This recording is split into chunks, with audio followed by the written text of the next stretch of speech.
Muito boa tarde a todos. Enfim, começaria, como é da praxe, por agradecer o convite e felicitar, por um lado, a Ordem dos Advogados, por outro lado, a professora Carla Amado Gomes, por esta iniciativa e agradecer o convite, uma vez mais. Enfim, o meu tema é a anulação administrativa. Se calhar, a professora Carla Amado Gomes, de alguma maneira, já antecipou aquilo que seria o início da minha intervenção, que era, de facto, para delimitar o tema, relembrar que hoje aquilo que é a anulação administrativa corresponde, grosso modo, em termos conceptuais, à anterior revogação anulatória, no fundo, à anterior revogação com fundamento em invalidade do ato. Enfim, eu não vou percorrer o regime todo porque não tenho tempo para isso e julgo também que nem todos os aspectos do regime e nem todas as novidades são igualmente relevantes. Vou focar-me em 3, 4 aspectos muito específicos que espero que sejam mais úteis. Enfim, sem prejuízo de ficar naturalmente à disposição para comentar qualquer outro ponto que entendam no debate subsequente. Bom, o primeiro aspecto que queria salientar é o seguinte: a anulação administrativa, isto é, a destruição de um ato anterior com fundamento na sua ilegalidade, continua a ser uma faculdade da administração. Já ao abrigo do CPA anterior se discutia se a administração, no fundo, tem ou não o dever de revogar o ato ilegal, com fundamento nessa ilegalidade, ou se, no fundo, se lhe é permitido ficar de braços cruzados perante um ato que ela praticou e cuja ilegalidade reconhece. A lei hoje, em geral, utiliza sempre o verbo pode. E, portanto, se pode, não deve, não há uma obrigatoriedade de anulação do ato ilegal. Há exceção, mas essa será a exceção com que vou terminar esta intervenção, a exceção do particularíssimo caso previsto no artigo 168, número 7. Mas, tirando isto, que parece ser o único caso de obrigatoriedade legal de anulação administrativa, em geral, a administração não está obrigada a anular o ato anteriormente praticado com fundamento na sua ilegalidade. O que não quer dizer que ela possa, pura e simplesmente, conformar-se com ela. Ou seja, não estar obrigada a anular não significa nem que ela esteja impedida de o fazer, evidentemente, nem que ela não deva tomar outras providências, como seja a ratificação, a conversão, por exemplo. Não anular não significa necessariamente ficar de braços cruzados. Bom, um outro aspecto conexo com este, mas já entrando noutro campo, é este. Há situações em que a administração não só não está obrigada a anular um ato ilegal, como nem mesmo pode fazê-lo. Refiro-me às situações que hoje vêm previstas no artigo 163, número 5, em que, enfim, com várias formulações, enfim, eu leio-as muito rapidamente, quando diz que o ato ilegal não produz o efeito anulatório, quando o conteúdo do ato não possa ser outro, por ser conteúdo vinculado ou a apreciação do caso concreto permite identificar apenas uma solução como legalmente possível, quando o fim visado pela exigência procedimental ou formal preterida tenha sido alcançado por outra via, ou quando se comprove, sem margem para dúvidas, que mesmo sem o vício, o ato teria sido praticado com o mesmo conteúdo. Ou seja, nestas 3 alíneas, o legislador veio expressamente dar acolhimento àquilo que eram, enfim, várias construções jurisprudenciais no sentido, no fundo, do aproveitamento do ato, com base, por exemplo, na redução da discricionariedade a zero, com base na degradação de formalidades essenciais em não essenciais. No fundo, a lógica aqui é, sim senhor, o ato é ilegal, mas se a administração pode renová-lo, no fundo, se ela poderia ter praticado o ato com o mesmo conteúdo sem o vício, não faz sentido anulá-lo. E isto era uma argumentação que, por um lado, tinha muito acolhimento na jurisprudência, que era sempre invocado pela administração nos processos judiciais, e os tribunais davam, em regra, muito acolhimento, embora também haja decisões, e há uma célebre do STA, em que dá uma espécie de raspaneta à administração e dizer, não, isto não se pode preterir as formalidades e depois dizer, isto fundo vai tudo dar ao mesmo, também está bem assim. Não é. Mas, curiosamente, agora o legislador veio dar cobertura a esta posição. Por exemplo, o Dr. André Salgado Matos é muito crítico quanto a isto, até por um efeito contrapedagógico. No fundo, a ideia é, reparem, um exemplo clássico agora nestes tempos que vivemos de austeridade.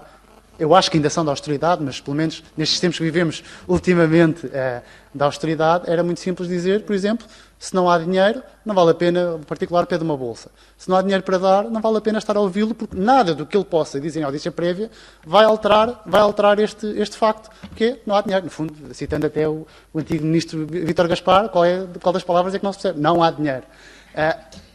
Evidentemente que isto, levado ao extremo, isto é a morte do procedimento administrativo.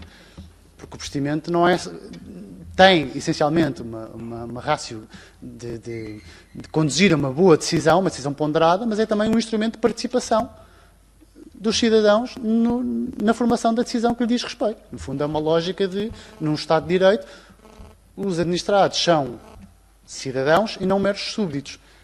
E, portanto, esta consagração legal destas teorias jurisprudenciais, do aproveitamento do ato, da degradação das formalidades essenciais e não essenciais, pode ter este efeito contraproducente. No fundo, é dizer, no fundo, se vai tudo dar ao mesmo, sim senhor, é ilegal, mas mantém-se.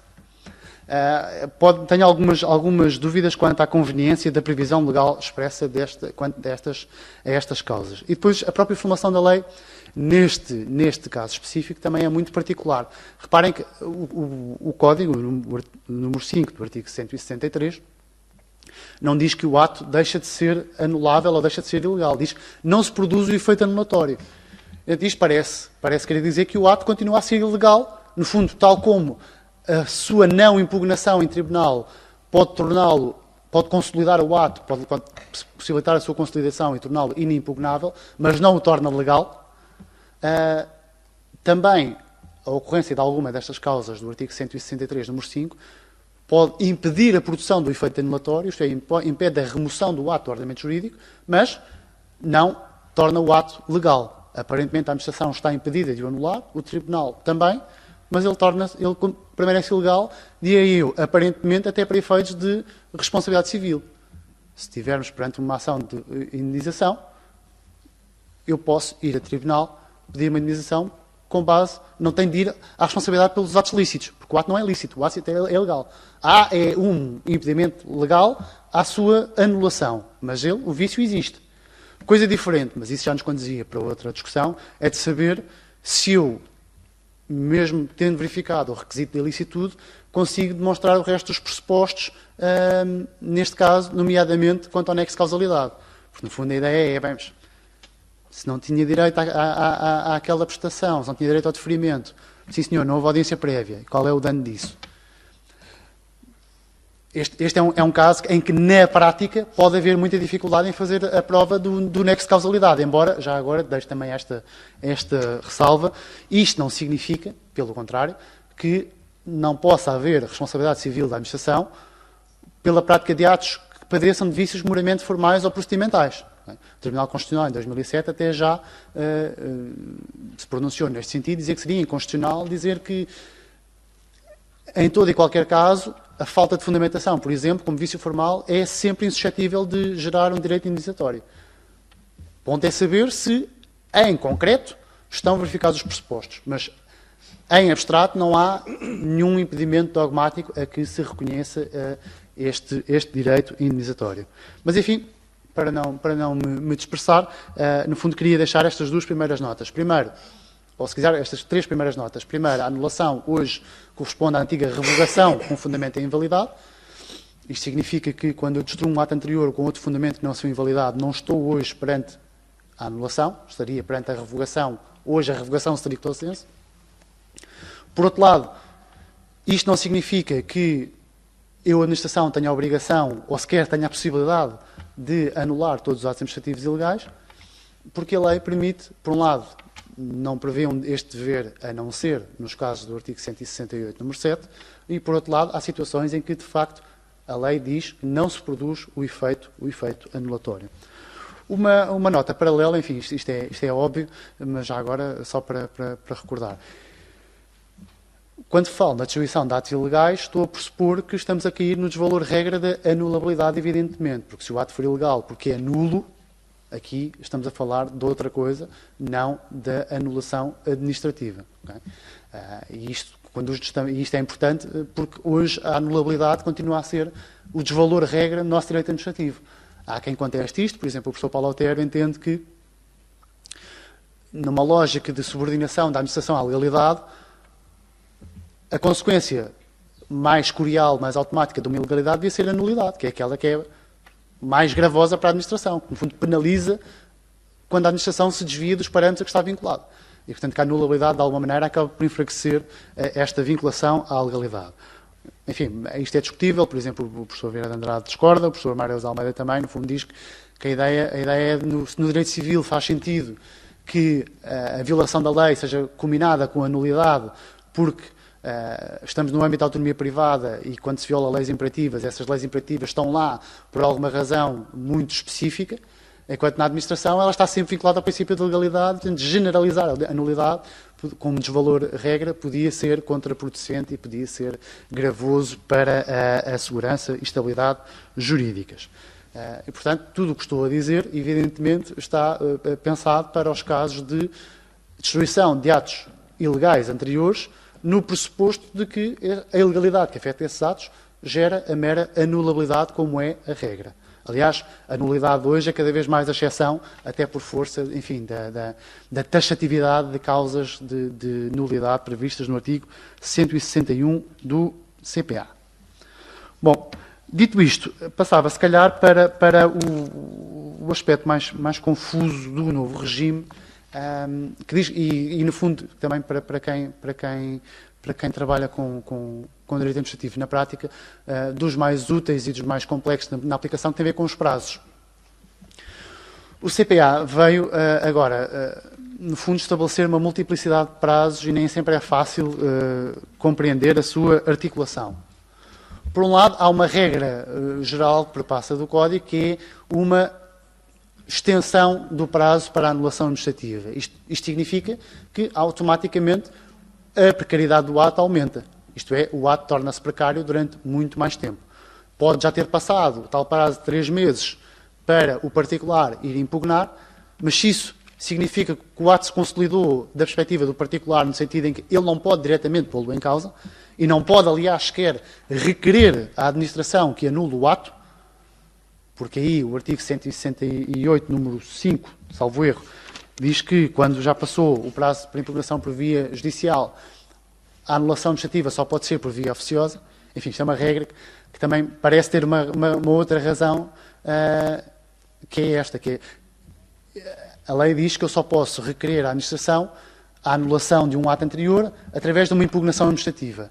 Ora, as impugnações administrativas, o prazo máximo são os prazos para ir para tribunal. Portanto, quando eu já deixei passar o prazo para ir para tribunal, por definição, também já não vou a tempo de ir para uma impugnação administrativa. O que significa que, mesmo que este artigo 168, número 5, não existisse, na verdade, a administração, o resultado era o mesmo. A administração dizia, independentemente de saber se você pode, fora destes prazos de anulação judicial, requerer a anulação administrativa, isto é, graciosa, a verdade é que eu não vou conhecer da impugnação administrativa porque o prazo já passou. E, portanto, era mais simples ir por aqui. Mas, dizia-vos, se é verdade que o ato pode consolidar-se da perspectiva do particular, no sentido que ele já não pode tomar a iniciativa de o pôr em causa, a verdade é que o ato fica periclitante durante muito mais tempo, para lá desses 3 meses.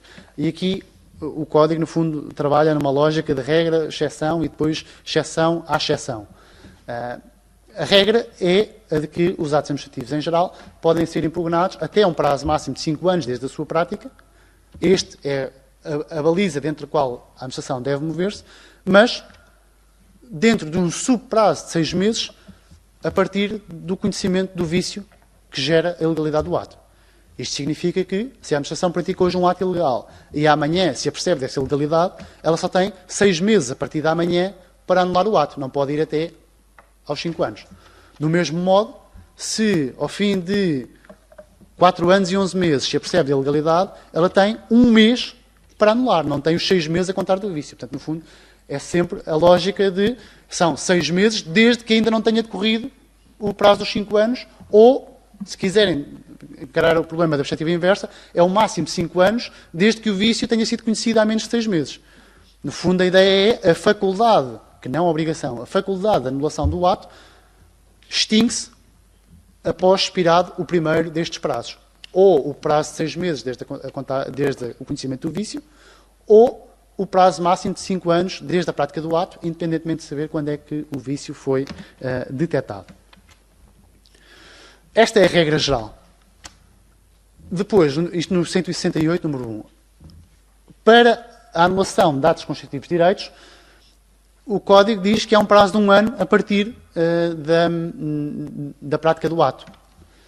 Isto, à partida, parece linear, é dizer, bom, é normal que o ato, sendo constitutivo de direitos, assim como há, enfim, ainda podemos tecer algumas críticas ao regime legal, mas como há, em sede de revogação, alguma proteção, alguma garantia aos atos constitutivos de direitos, também, quanto à anulação, faz sentido que, se ele é constitutivo de direitos, que ele não fique precário durante tanto tempo e que, ao fim de 1 ano, ele se consolide.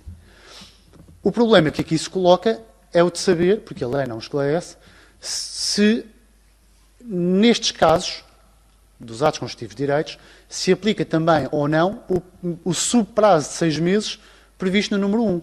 Isto é, se o que a lei diz é, no caso de atos constitutivos de direitos, o prazo de máximo de 5 anos reduz para 1 ano, mas eu continuo a ter 6 meses desde o conhecimento do vício, ou se o que está em causa é um regime completamente diferente. É, no caso dos atos constitutivos de direitos, o meu período é único de 1 ano, mas não importa quando é que eu conheci o vício. Relevância prática disto é saber se eu, num ato constitutivo de direitos, pratico hoje, amanhã deteto um vício que termina a sua ilegalidade, o que é que eu faço? Tenho o prazo de 1 ano, porque sendo que é um prazo único, ou tenho um prazo de 6 meses? E aqui confesso que eu não tenho uma posição muito definida acerca deste tema. Por um lado, é difícil usar um subprazo de 6 meses onde a lei não o previu. Mas, por outro lado, é um bocado estranho que a administração, na perspectiva de um ato que é constitutivo de direitos, possa ter mais prazo desde o conhecimento do vício do que teria com um outro ato qualquer. Ou seja, é verdade que, em geral, o regime é mais garantístico porque a baliza dentro da qual, ou o fim da qual, o ato estabiliza é muito mais curta. No caso são 5 anos, aqui é só 1. Mas o que é certo é que, neste caso, se não se aplicar o tal subprazo de 6 meses, a administração pode ter, no limite, 1 ano, ou 11 meses e 29 dias, desde o conhecimento do vício e esperar até ao fim para o anular, enquanto no outro caso, eu posso ter 5 anos em abstrato, mas sem concreto. Eu deteto o vício e começa a correr um subprazo de 6 meses. E, portanto, aqui a solução legal deixa-me esta dúvida, não tenho uma posição inteiramente definida. Julgo que nós, nas questões fundamentais, defendemos que este prazo se aplicava, este prazo de 6 meses também se aplicava ao número 2, mas não é algo que eu tenha inteiramente definido. Por outro lado, há aqui um aspecto relevante, que é este. A lei só fala, para contar este prazo de 6 meses, enfim, demos de barato que ele só se aplica aos casos número 1, isto é, a anulação administrativa de atos não constitutivos de direitos, só fala no conhecimento, mas não na obrigação de conhecimento, o que depois também pode ser perverso. Na medida em que pode ser um vício evidente, imaginem que a administração até já tinha sido avisada pelo particular na audiência prévia ou na alguma impugnação administrativa, como é que eu faço a prova do conhecimento? Porque uma coisa é saber, ela só se apercebeu ao fim de 4 anos e 11 meses, por hipótese, mas já devia ter percebido que havia ou pareceres no processo onde indicava esta ilegalidade, ou na audiência prévia, ou o que seja. Porque a data do efetivo conhecimento do vício e não a data em que o vício era objetivamente detectável e, portanto, numa percepção já de culpabilidade, era exigível um funcionário médio com um mínimo de zelo que tivesse detectado aquela ilegalidade. Até porque, reparem, este é um problema complicado porque o ónus da prova está no lado particular. Ou seja, quando é que o problema se vai colocar? Quando o particular pensa que, ao fim de 4 anos e meio, o ato já está mais do que estabilizado, porque alguma ilegalidade já foi arguída no âmbito do processo, nos pareceres junto ao processo, ou na sua audiência prévia, ou na impugnação administrativa, e, portanto, pensa, bom, os 6 meses já passaram há muito tempo, e ao fim de 4 anos e meio, a administração vem dizer, só ontem que reparei que havia este vício, vou anular o ato. E depois tem de ser o particular e dizer, não, a anulação é intempestiva, porque já decorreu o prazo de 6 meses. Decorreu o prazo de 6 meses, desde o conhecimento, que é um facto que está na posse de terceiro. É a administração que sabe quando é que conheceu ou não. E sou eu que tenho de dizer, para demonstrar que já passou aquele prazo, eu, particular, tenho de dizer que não, já tiveste conhecimento antes. Portanto, isto pode não ser inteiramente líquido. Por outro lado, fazendo a ponte com outro aspecto que referi há pouco, o particular, deixando passar o prazo de impugnação judicial e, por consequência, o prazo de impugnação administrativa, não pode requerer à administração a anulação do ato, mas, ao mesmo tempo, se o fizer, isto, diria eu, isto já conta como data do conhecimento pela administração. Ou será que ela pode, por simplesmente, dizer, particular tinha lá um arrazoado com uma série de legalidades, mas eu, como já estava fora de prazo de impugnação administrativa, nem li. É possível? A lei não parece dar grande resposta a isto. E pronto, estas são algumas perplexidades, essencialmente práticas, que este regime dos prazos suscita. Ele, à partida, numa primeira leitura, parece relativamente linear, 5 anos, depois reduz para 1 ano, mas depois, quando começamos a esmiuçar um bocadinho, percebemos que será na prática isto vai gerar alguns problemas. Eu confesso que não tenho ainda conhecimento, enfim, a conferência já é do segundo ano de vigência do CPA, mas ainda não tenho conhecimento de jurisprudência onde estas questões se tenham suscitado, mas admito que mais 6 meses, mais 1 ano, já começamos a ter, em sede de recurso, jurisprudência na DGSI, onde começar a trabalhar a aplicação, o que é que tem sido a aplicação deste regime na prática. Bom, mas isto ainda só é metade da conversa. Ainda só falámos dos primeiros 2 números do artigo 168. Mas depois, dizia-vos há pouco, havia a regra geral dos 5 anos, depois a exceção à regra, que era 1 ano, e é preciso saber se é a exceção só à regra dos 5 anos ou se é a exceção à regra também do subprazo de 6 meses. Mas depois, no número 4, há uma série de situações que são a exceção à exceção, ou seja, casos em que, mesmo quando o ato é constitutivo de direitos, o prazo não é de 1 ano, mas de 5. São os casos de o beneficiário ter utilizado artifício fraudulento com vista à obtenção da prática do ato, os casos de anulação apenas com eficácia para o futuro, quando se trata de atos constitutivos de direitos à obtenção de prestações periódicas no âmbito de uma relação continuada, ou casos de atos constitutivos de direitos de conteúdo pecuniário cuja legalidade, nos termos da legislação aplicável, possa ser objeto de fiscalização administrativa além do prazo de 1 ano. Ou seja, voltamos aqui, no fundo, ao prazo de 5 anos, com algumas nuances. A primeira linha, isto é, quando o particular usou um artifício fraudulento para obter a prática do ato, ele tem, por um lado, de ser entendido com esta ressalva. Aqui, o artifício fraudulento não está a pensar em situações de crime, por exemplo, de fraude, enfim, um crime de falsas declarações, se calhar já entra aqui numa fronteira diferente, ou de corrupção. No fundo, o artifício fraudulento aqui não pode ser algo que configura a prática de um crime, porque aí cairíamos no âmbito de uma causa de nulidade, que é aquela que diz que o ato é nulo quando a sua prática foi antecedida da prática de um crime, e, portanto, estamos aqui a falar de um artifício fraudulento que passa por o particular, por exemplo, não ter prestado a informação toda ou ter prestado informação enganosa sem que isto configure um crime nem de fraude, nem de falsas declarações. Portanto, estamos a falar de artifícios fraudulentos, mas que não configurem a prática de um crime. Por outro lado, isto justifica-se um bocadinho também na lógica da boa-fé. Isto é, a ideia é, o particular, se está de má-fé, é natural que deva ser penalizado com a possibilidade de anulação de um ato durante um período mais alargado de tempo. Aliás, a boa-fé tem também relevância para outro aspecto que vou referir a seguir, que tem que ver com a indenização em caso de anulação. Bom, quanto ao segundo caso, quanto ao segundo e terceiro caso, estamos a falar de prestações pecuniárias. Enfim, por um lado, quanto à linha B, justifica-se que haja apenas eficácia para o futuro, porque não imaginem, ao fim, um caso de subsídio de desemprego. Afinal, deita um subsídio de desemprego e tu não tinhas direito a ele. Devolve-me lá o que recebeste nos últimos 4 anos e meio. Isto podia ser absolutamente gravoso. Por outro lado, quanto à linha C, é, tal como o número 7 do mesmo artigo 168, uma inspiração do direito comunitário. Isto vem resolver, ou visa resolver, uma discussão que houve a propósito das devoluções de subsídio, de ajudas comunitárias. Porque, no fundo, a ideia era, isto durante algum tempo na jurisprudência administrativa foi tratado como, bom, particular pediu um subsídio do FEDER, do PRODER, uma série de fundos comunitários, e depois não tinha direito a ele, ou aplicou-os mal e, portanto, há que proceder à devolução do dinheiro. A jurisprudência administrativa baseava-se no CPA a dizer, bom, se isto foi há mais de um ano, o artigo 141 do CPA anterior dizia o ato com fundamento na legalidade só pode ser revogado por esse motivo, fim do prazo de um ano. portanto já não pode haver lugar à devolução. O ato consolidou-se.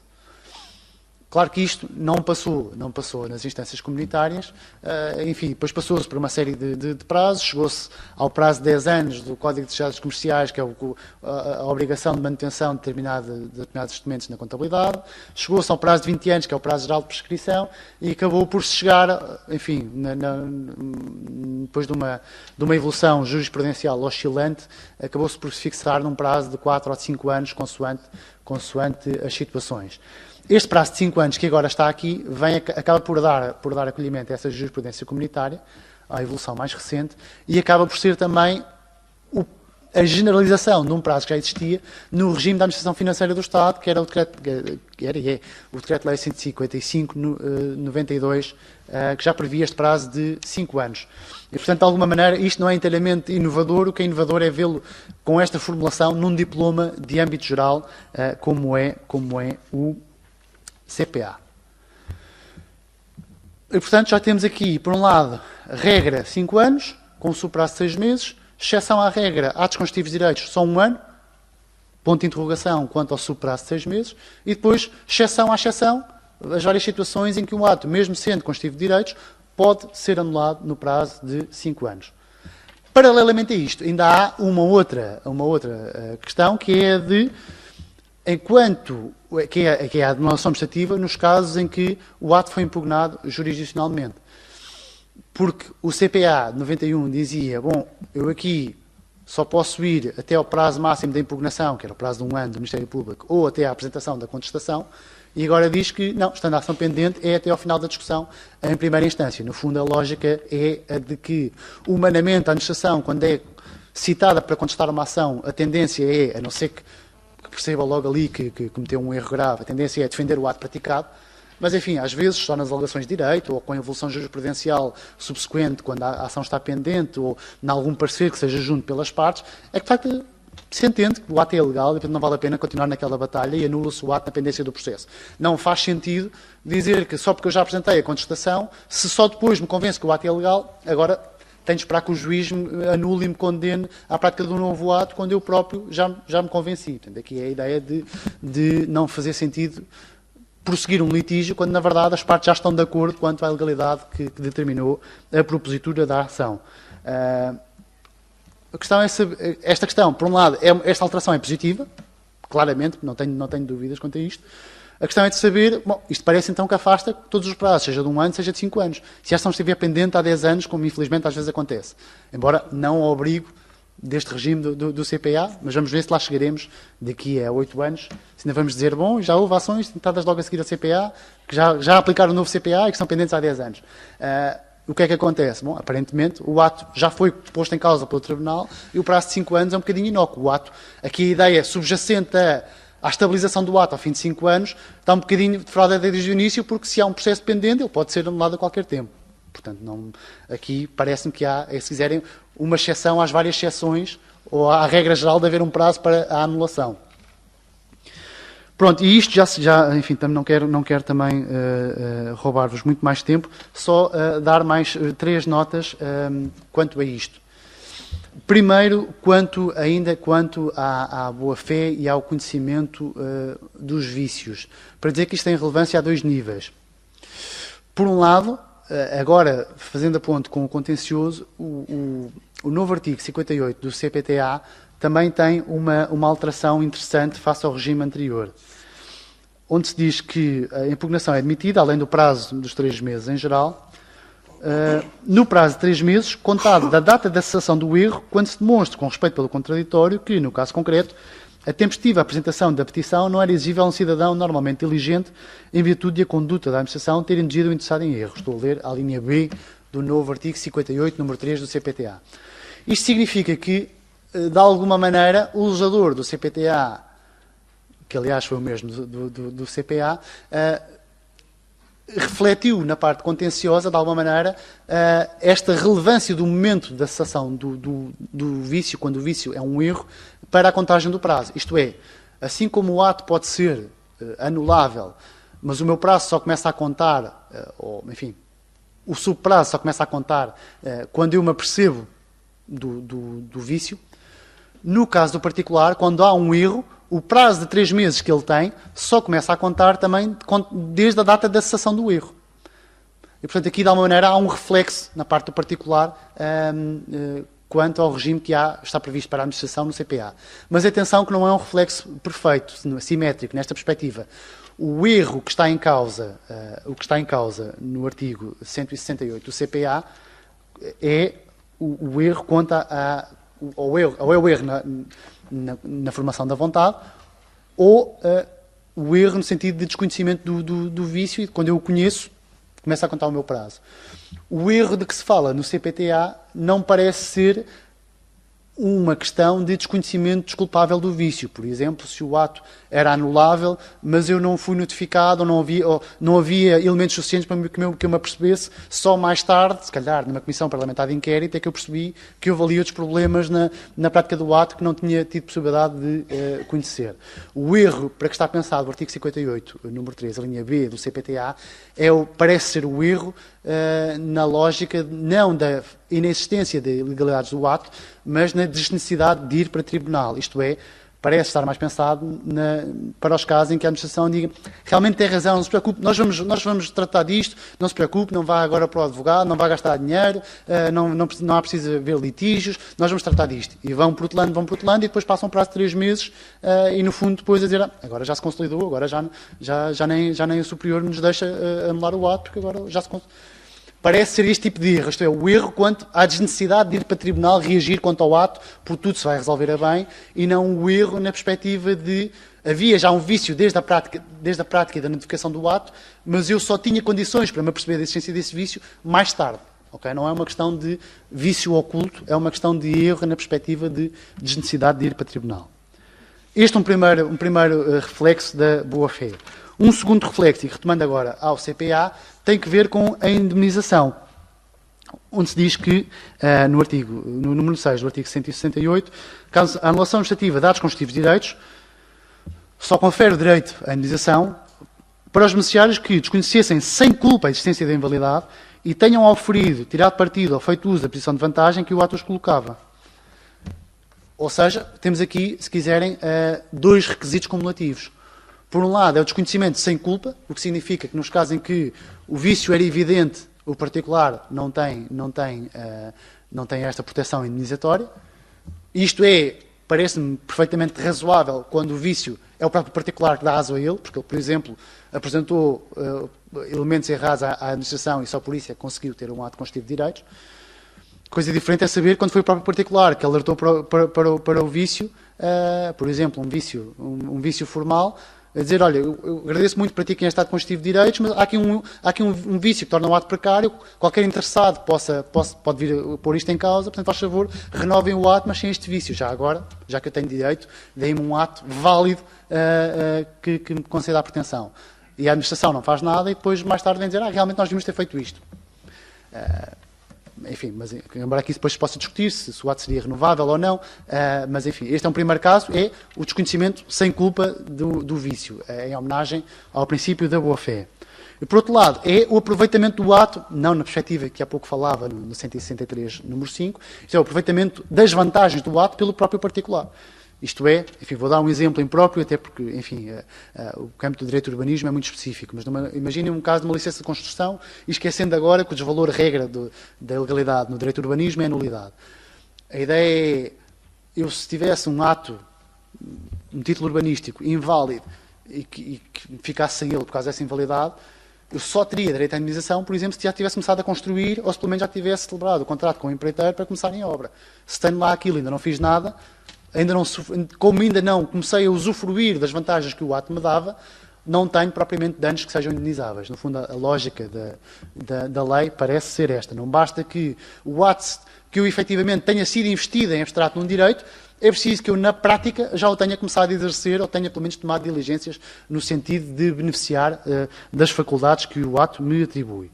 Isto por um lado. E depois, por outro lado, é dizer que mesmo com estes 2 pressupostos preenchidos, isto é, o desconhecimento sem culpa de ilegalidade e o ter começado a tomar diligências para aproveitar as faculdades que o ato me dá, mesmo aí eu só tenho o direito a ser indenizado pelos danos anormais que sofri em consequência da anulação. No fundo, aqui a ideia é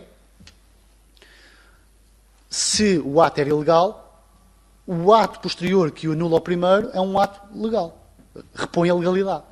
E nessa perspectiva é um ato lícito. E, portanto, aqui a lógica seria a da responsabilidade pelo ato lícito, embora o artigo 16 do regime da responsabilidade civil por atos lícitos fala em danos especiais e anormais, e aqui só fala em danos anormais. Portanto, não sabemos se isto se no fundo vai dar ao mesmo, e se aqui os especiais já está, no fundo, individualizado porque é o beneficiário daquele ato, ou se estamos a falar de um sub-ramo da responsabilidade de atos lícitos, que não é exatamente o do artigo 16 da responsabilidade civil do Estado. Mas há aqui essa questão.